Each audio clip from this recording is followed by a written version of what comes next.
Welcome to the Visibility Vixen podcast, where we create space to grow our brand with intention and clarity, one episode at a time. Join us as we explore the many aspects of entrepreneurship, start loving the journey instead of the destination, and begin building a legacy that lasts. Here's your host, Michelle Lewis. Hey everyone, welcome back to the show. We're so excited to be here with you today. I know you've heard all kinds of incredible guests throughout this first season. This is one of my personal favorite people in the world, my father, Arthur Anderson. So Dad, welcome to the show. Hey, glad to be here. I'm so glad that you came in here today because we are right smack dab in the middle of video month. And I think it's such a cool thing to be able to bring online coaches and entrepreneurs this whole different aspect of their business, which is becoming more visible with video.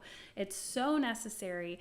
And I just thought it would be really fun to bring my dad in here because he has a huge history of directing, assistant directing, producing. So we're going to go into a whole different aspect of video that you don't really get to hear that often. How often do you get to talk to someone who's been on a film set to help you with coaching to make your videos that much better?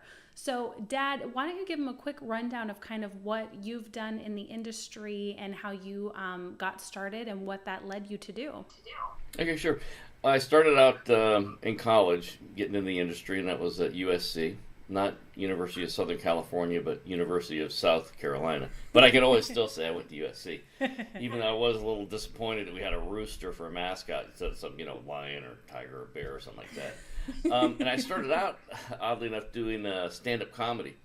And that the guy who roomed next to me worked at a radio station, and he had some nightclubs that wanted to have some commercials done for him. So we started doing comedy commercials, and they let us in the club for free. And the commercials became so popular that the advertising agencies started coming to us, and they wanted comedy spots done. So we did radio, and then we got into television, which we knew nothing about, and we kind of faked our way through it. And our first big client was a Volkswagen when they first came out with the Audi, with the Audi series of cars. And so we kind of faked it, but we learned as we went. We got Lenny Lipton's filmmaking book on 16mm film. There weren't any camera cars out where we were then, so we would look at the book and we'd say, okay, and I'm going to have my dad make up some reflectors to put on the back of the car. We'd tow the car away from the sun so the light would hit the reflectors. We'd get enough stop inside, and the actors would be like, 3,000 degrees. Hey, look happy like you're driving the car. So we learned the hard way, Yeah. And so then that led to me getting into feature films. And going to New York and working with great directors like Paul Mazursky, Billy Friedkin, working as a PA till I got into the Directors Guild, and then working with great guys like Jim Bridges. So I went to work with a really great group of directors that I really learned a lot from. Mm-hmm. Got in the Directors Guild as a second AD, then worked as a first AD, and then around mid-90s hooked up with John Woo on Face Off, which is still one of my favorite films. Me too. And then did Mission Impossible 2 with John, where I also became the action writer, because in John's film, action was a character in the film, and so we take the script, we tear it apart, create action that would create barriers for the characters or strong reversal points to influence the character arc throughout the whole film. So we tear a film apart, come up with all the action, then I have to write it in the script form, and a lot of times rewrite it in the script form a lot. Then we'd have to go out and design all this action. A lot of times we're building rigs to do all the stuff crazy stuff that we came up with, but it sounded great. We were sitting around a conference table. We start engineering all this stuff and building, $200,000 rigs to flip cars and jump motorcycles. I remember you having this little bag that you'd carry around with all these toy cars and tanks and all of that you would take to work. Like, a 6-year-old would take their little box of Legos. Dad would take his bag of little toy cars. That's exactly right. And I still have them, and I still use them. And like we're doing Wind Talkers, we're recreating the Battle of Saipan. Our first day of shooting, we had 500 Marines going up on a hillside against 250 Japanese. We had 400 bombs going off, 2.5 mile long helicopter shot with 14 cameras. I mean, it was a huge. We built a model of the battlefield. It was 30 feet long by 15 feet wide, just so we could get the 300 crew members around it, so we could see where everybody was going to be, and then so everybody knew what everybody else was going to be doing. So we built this model, and every day we'd go to the model, we'd look at it, so everybody would know what we're doing. I remember being in that valley, which is where they shot a lot of Lost, for people to know where that was. And you left me over to where it was safe and said, okay, I'm going to go do the shot. And it was like 4 or 5 hours, like, to just get one shot. It was such a huge valley, and thousands of extras, and helicopters, and fire, and bombs, and explosions. It was pretty epic to see. You know, the great thing about doing films like that is that we were honoring the people who went over there and fought for us, for our freedom. Mm-hmm. And, you know, I remember one of the young actors who came up and were staging an assault on a machine gun nest. And it was one of the day players that just come in, and he goes, "Where's my body armor?" I said, "You're wearing it." He says, "All I have here is a dungaree shirt." I said, "That was what they had in World War II. That's your body." He says, "What kind of people were these?" I said, "They were incredibly scared people, but they knew they fought for the guy next to them. They fought for their country, did an incredible job." Mm-hmm. And working with the code talkers was an awesome experience. Working with the Navajo and learning their culture and the huge contribution they made. That, you know, it's one of my still one of my favorite war films is the director's cut of that movie, mm-hmm. because it really incorporates more of what all they went through and learning how to become code talkers and what happened when they went over there. It was an incredible sacrifice they made. Well, and it's one of the top military films all over the world. That's what they request is Wind Talkers. So it's really cool that you guys did that. Yeah, and it was great to work on that. And that's, listen, storytelling is storytelling. Whether you're writing a book, you're doing a webisode, which I've done a lot of those. A TV series, like, I've just finished season 7 on Pretty Little Liars. I'm developing a film right now that I'm working on. And it doesn't matter what format you're telling your story. Storytelling is storytelling. Mm-hmm. So, like what you're doing, which is great for teaching people about how to be themselves on video, a lot of that goes back, to acting lessons. And your mother, who was a casting director, and I used to have a teach acting up in Seattle, Washington, in between features and stuff. And it was always interesting when you're trying to teach people not to be able to be comfortable on camera. You have to be comfortable in your own skin, right? So you have to know who you are before you can project that, and the way you do that is it takes practice, because not everybody grew up in the industry like you did and is okay in front of camera. Mm-hmm. So a lot of times, like with the things you're teaching people, how to present themselves on camera and present whatever story they're telling about themselves or the product they have, it's really about practicing in front of a camera.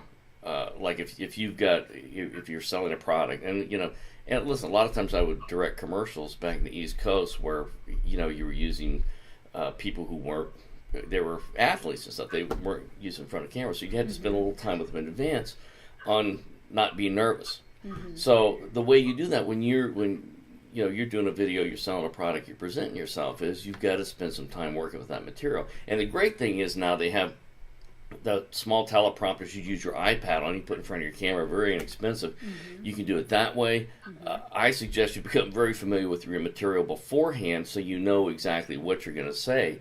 And the great thing now about video cameras, exposed to when I started out, it was 16 millimeter film. You couldn't, now you can just play back what you did, and it's great. Back in, when I started out with 16 millimeter film, you shot, and you just hoped that when you process film, got in the editing room, that you had everything, and particularly when I was first starting to direct half-hour episodic television, there was no playback, there were no monitors or anything.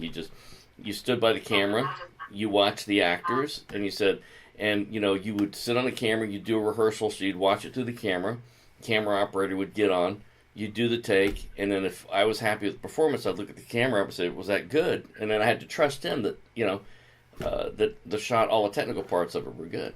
Really gives you respect for films way back in the day, like Shenandoah and, 7 Brides for Seven Brothers, those movies. Yeah, I mean, but that was the level of trust you had with your crew. Is when you got the shot, and you knew performance-wise, and you got bombs and everything else going up, and you didn't have video playback like we do today. Did you get it? And the operator said, "Yes, I got it." Or he said, "I didn't." You trust him. Okay, we got to go again.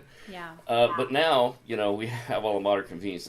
So the one great advantage of that for the people who are presenting themselves on camera now is you have the opportunity to take the video camera, to work in front of it, get used to presenting yourself.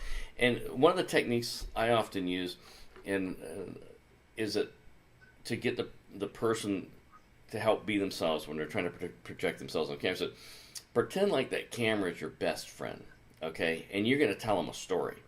And so you have to be enthusiastic. You have to be passionate about what you're talking about, because a camera doesn't blink and it doesn't lie. So if you're not confident in what you're talking about, believe me, that's going to come across. So you're going to want to spend some time looking at the camera, working with it. But that's often a technique that helps, is to pretend like that camera is your best friend. And you have to kind of divide, and particularly if you're doing a commercial or something, there's tons of people around, the great capability actors have is they transport themselves in time and space, and all that disappears, and including the cameras, and they're in a different time and space. And so when you get an editorial, you cut that together, it's seamless, because every time you're changing the camera, you're moving around, they have to recreate that same emotion. But that comes from practice. I look at actors like back in the old days, we had 16-track recorders. Now you can put as many tracks as you want to for music. But so the first thing an actor does, he learns his dialogue. So that's track one, right? Now, what the physicality is going to come with that.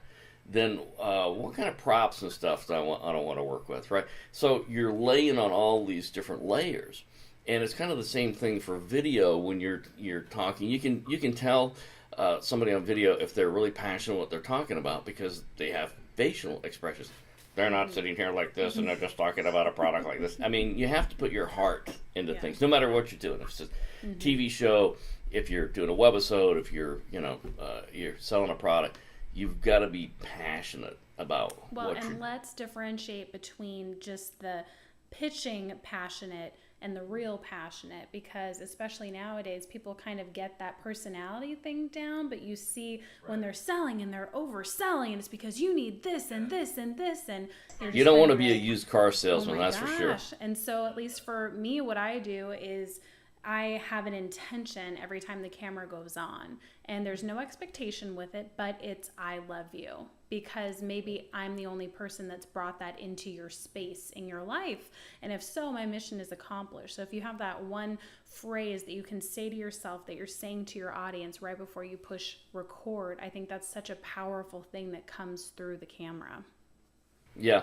And it's so important, because a strong intention, we're bioelectrical beings. So, our mind and our intentions are the electrical part of us, and our emotions are the magnetic component. So we're electromagnetic beings that way. And that's why, even though you're talking to an electronic device, that component of it does come across the screen, and you're exactly right about that. You have to have a good intention. And love is a great intention. I never actually thought about that one. But that is good, because love conquers all in the end. Well, and as a teacher, what better thing to have a safe space? The feminine energy is a very creative space energy. And so that's why I want people to come into my space if they want to learn from me, because they're never going to get any judgment. I want to go back a little bit into failures, because a lot of entrepreneurs have failed over and over and over and over again in different jobs. And so then maybe they finally come into the online space, but they're overwhelmed with Facebook groups and setting up their website and their email responders and all of that. And so then they know they need to get more visible with video, and they're just like, I don't know if I can handle anymore, and why would I want to invest more of my time and energy when this may fail as well? So what I wanted to speak to is, I think we can use me, and if you're willing to, you as a little bit of a guinea pig, because I did not start as an entrepreneur. I graduated high school and started going onto film sets. I was able to get a job on a show that Dad was working on as a stand-in, which led to me doing stand-in for 10 years, it wasn't my dream job. I really wanted to act, but I would try over and over again, different agents, different shows, different stuff. I mean, it was just insane how much I tried and nothing worked. So then I tried music, did shows, recorded an album, but it didn't really work. So maybe let's speak about how the path of entrepreneurship is so different and why this time bringing yourself and having that bravery to bring your visibility to the forefront, why that's so much of our purpose and our mission to really move forward and help change the world. Well, when I think about that, I think about failures and things that have gone wrong in my life. I think about Edison and the light bulb, I mean, how many times did he fail? Like 1,000 times. Mm-hmm. But, here's the thing, is he had a vision of what he wanted to accomplish. He wanted to bring light to the world. It's like your love intention. And he knew that somewhere out there in the biomechanical world, he could figure this out. Mm-hmm. But he had to test and retest to find the right formulation to make that work, mm-hmm. right? I mean, the same thing goes with Martin Luther King. He had a vision for what this country could be like, mm-hmm. right? So he had to put himself out there and said, and get everybody to get on that vision. Hey, here's what I see the future as being, and I want everybody else to get that vision. And once they did, he changed the world. Mm-hmm. Their intention. John F. Kennedy, the same thing. He mm-hmm. says, I have a vision of what this country can be, mm-hmm. And here's what it could be, and I want to get everybody on that way. And they did. He mm-hmm. changed the world. Mm-hmm. So when you make mistakes, it's just part of the learning process going to get you to your ultimate goal. Because here's the thing. Whatever you do in life, it has to be something you have passion for, right?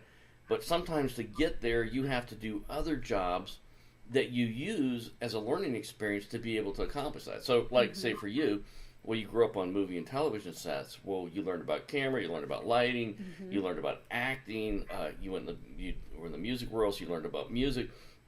So all of those things are building blocks that you look at, that you put together, and now, you're helping other people from your past experience be able to use those building blocks to help them put their building blocks together. You know what I mean? Totally. So when something doesn't work out, listen, I've had feature film scripts stolen, ideas like that stolen, TV scripts stolen.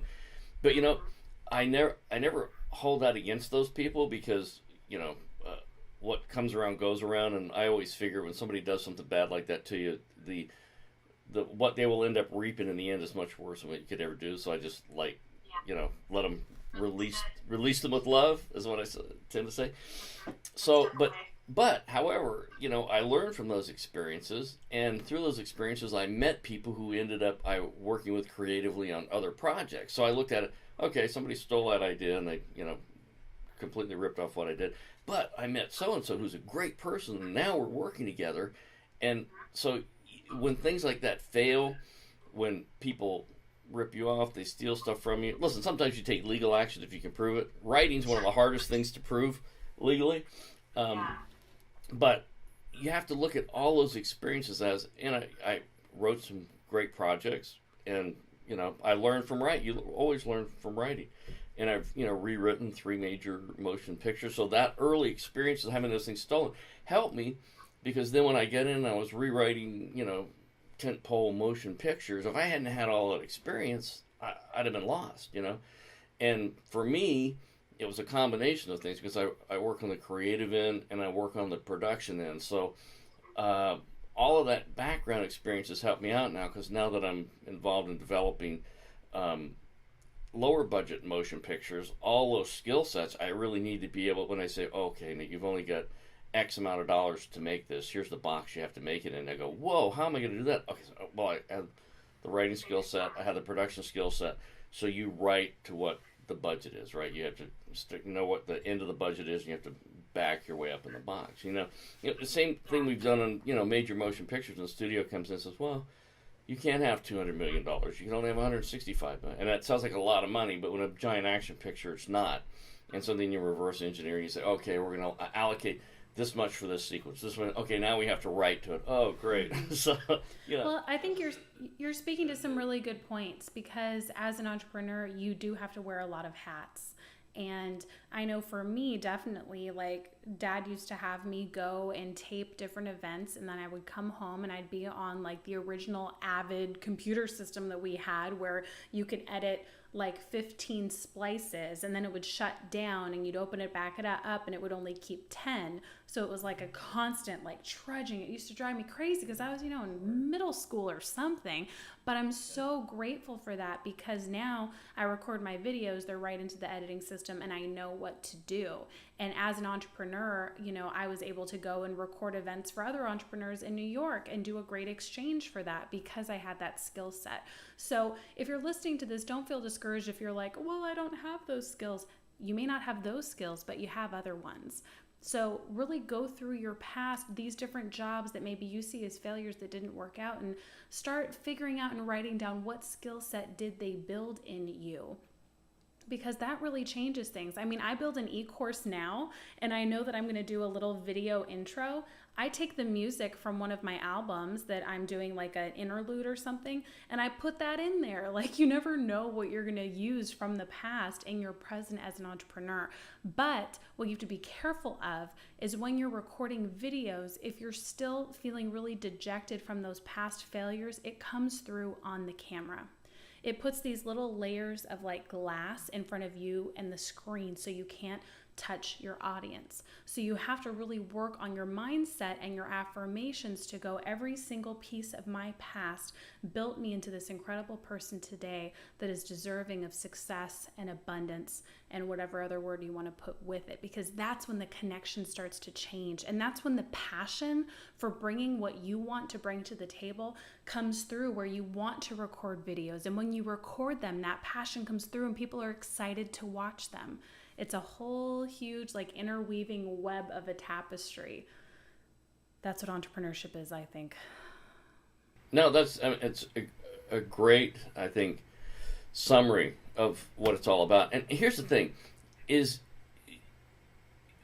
there's a lot of what I call disruptive technologies now. And, the music industry went through that when they went from, records were on vinyl, they went to compact disc, and then downloads changed the entire industry. So they had to totally reinvent themselves, right? So the thing is if you don't know something, the great thing is there's courses everywhere now to learn it, So you can go on YouTube and find out how to do things. There's training courses for writing. So, electronics, everything. So you have to develop your skill sets. You have to learn something. And I'm always looking to learn something new, right? So your mother had a book that she was having trouble with publishers getting published. I said, listen, new technology, we don't need a publisher, okay? So went together, put a cover together, went on Kindle, Amazon, did the electronic book. Had no idea how to publish on CreateSpace. Oh, formatting. Formatting. But I said, I'm going to learn how to do this. So, it was over the holidays. I took time. I learned how to publish a physical softbound book on CreateSpace, and I knew nothing about it. But I said, I'm going to learn this. So I sat down and figured out how to do design the cover, format the inside of the book, the distribution channels, how you distribute it, how you get the press releases out. So I sat and, it took me, a couple of weeks while I was off, but I figured out how to do it. And now, we published a book. It's doing very well. And now it's a book series. So her bad luck is that I'm her publisher now. So I was like, how's the next Easter book coming? so she's finished it now. It's in review. But, so we looked at a disruptive technology. We don't need a publisher, okay? We're going to be our own publishers, right? So we sat down, we figured out how to do it, and now we're publishing, her book. So those are the great things about the Wild West of the video and the creative sphere now, because on Amazon you can publish your own music, you can publish books, you can publish your films, and now there's so many channels for video. Netflix, Amazon Video, Apple announced they're coming out with with their own stuff they're going to do. So you have to work on yourself, and you have to work on your skill sets, and particularly with the sales market on the internet, there's so many different avenues now to funnel your products through. That listen, it's going to take you a little time to figure that out, but there are people who can teach you, like you're doing with Video University, who teach you how to set those funnels up and to build your audience, because now it really is about it for, if you want to sell a project to, say you want to do a TV show. Well, if you've got a big following for a book series like that, you've already have a kind of a built-in audience. It's much easier to sell it than it is, starting from scratch. If you've got 4 million people following your book series, you go, hey, I've got this popular book series, and it'll translate great into a television series. It's a lot easier to make a sale that way. Mm-hmm. So it's the same thing for building your business. You have to identify. It's just like when I started advertising, tons of years ago. You have to identify your market, and then you, like through Facebook ads and other platforms, go after identifying that market, doing a little bit of testing, and then building up your list, of your email list, and then build it from there. And then it was like an advertisement. You got to a certain point where you reach critical mass, where kind of the word of mouth spread out, right? Yeah. And then once you hit that critical mass, then the word spreads, and all of a sudden now everybody's going. But here's the thing: you want to make sure that whatever you're selling is ready for distribution. So if it's a course, if it's books, if it's beauty secrets, if it's cooking, make sure the product you're going to sell is of value and that it's good. Mm-hmm. Run it by some friends, have them look at it and say, hey, I don't really understand this. So make sure that your product is ready to launch, because once you hit that critical mass and it gets out there, you don't want to have it's too late to pull it back and fix it once it's out in the marketplace. So you want to make sure that you've got a good quality product, and that and it's ready to go once you launch it. And that's a really good point, because a lot of entrepreneurs teach, test in groups and see what topic is wanted or needed, and then put up a sales page, sell it in advance, and then build it. I understand the concept because you are eventually giving value, but at least for a type A OCD personality like me, that's my worst freaking nightmare. Because that's like selling a car without a motor. Look at this great car. It doesn't run, but boy, you can sit in it and feel nice. Because your systems are not organized. So that's why I always engineer the course first. And then I build, all the course content. I build the email sequence that you're going to receive once you get into the course.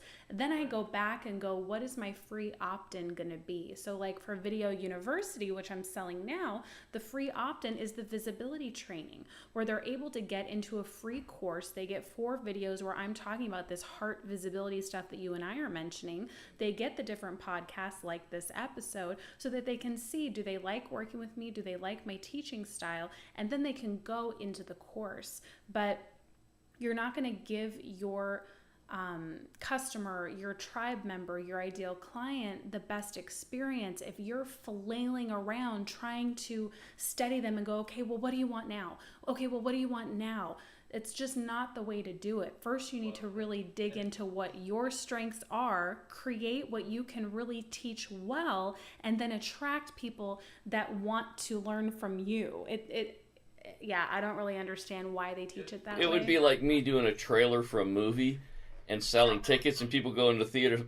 Okay, the film's not finished yet. I don't know. I'd be pretty upset if that happened. Well, and even if you create the most amazing thing in the world, and I'm not slamming people who do this process, I'm just saying when you're starting out as an entrepreneur, you want to have the right word of mouth. You want to be a person of extreme character, and you want to be able to set everything up and get it sequenced and your system set so that then all you have to worry about is promotion. All I have to worry about at this point is, putting my daily tips out there on social media, announcing when the new video series has come out. The email sequences are already all done, so they can go down the path, and if they want to purchase, they can, and if not, that's fine. But it's just so much more reassuring as an entrepreneur, because once this thing is done, you can focus on the next thing and not be panicked worrying about, well, what do people want now? What do people want now? You know what I mean? Wake up at 3 o'clock in the morning. Wow, did I get that funnel done? Well, that's true. I get calls from friends, man, and they're like, oh, crap, like I just had an article come out on Huffington Post, but I don't even have a lead magnet on my website. Like, these things happen, and you don't want to lose these opportunities. You have to be in it for the long haul. I'm never looking at my numbers and stuff, because I know when my business is going to start really growing, because these 4 funnels will be done, which will be in March or will be in June. You really have to have the longevity to be in this business. Well, Daddy, I so appreciate you coming on the show. Hey, I was glad to be with you. I hope these tips help out a few people. The one other thing I would leave people with too is you really have to spend time in your creative space to create. It's really easy to every day go and put out the brush fires, that surround us every day. But if you want to be creative, our frontal lobe is the creative part of our mind, right? And so you really need to take time, even if it's on the weekend or something, to be creative. Sit down and calm your body down, the body that wants to run around and when you're in your house, everything's demanding your attention, needs to get done. But take some time when you're developing your products, you're developing your marketing, things like that, to sit down and be quiet sometimes and just and visualize, how is this, the thing I'm creating, how is this going to help somebody? Because if you take it from that frame of mind, that everything you do is to help someone else, I found that people will find the heart in that, and they'll find value in it. So whether you're creating a product, you're making a TV show, you're making a feature film, when I'm in a creative space like that, I always go, how is this going to help somebody? How will someone benefit from this? So it's not just about selling things for selling products nature. I found if you put the heart behind it to find what it is, how this is going to help somebody, that's the secret ingredient for being successful. I'm so glad that you brought that up, because it's true. And especially if you're a fiery personality like me, it's really hard to sit your butt down and get in creative space, because you're like, no, I'm a thoroughbred and I'm going. But I make myself, we both use Joe Dispenza's meditations. They're really fantastic at helping you get more into alpha state and out of that beta panic state that we all get into.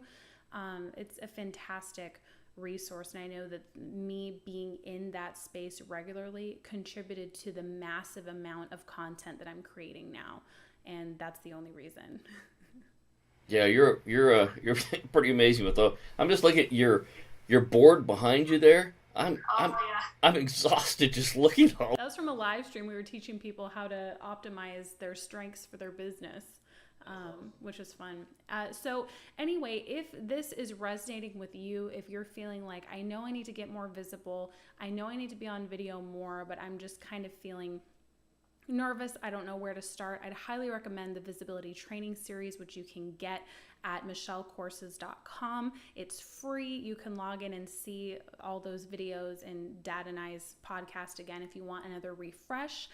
If you're ready to just dive in and start creating gorgeous Hollywood-worthy videos, then you can go to visibilityvixen.com/video you. And what's so exciting about that course is that we have a one-on-one intensive with Dad where he comes in and is able to give us some more mindset tips. And in the exclusive Facebook group, every couple of months, Dad comes into the group to look at the videos you're creating to give you encouragement and guidance, which I think is just so fantastic. It makes me so happy to see the world of film and TV, which I love, connect with this world of entrepreneurship. It's just fantastic. And thank you, Dad. Dad's the one that started it all. After I got my doctorate in natural medicine, he said, well, why don't you write an ebook? And that's how it all started. So that's right. I taught you how to, to do the Kindle ebook first, and then look where it's gone from here. So look what you've done. So listen, people, get out there and just be creative and listen. The other thing is have fun with what you're doing. Okay. Absolutely. So you heard it straight from the man. Now you know where I come from, and you understand the squirrels in my brain a little bit more. The nut doesn't fall far from the tree. It's so true. We will see you next time on the show. Make it a productive day, and remember to send out your intention every time you hit record.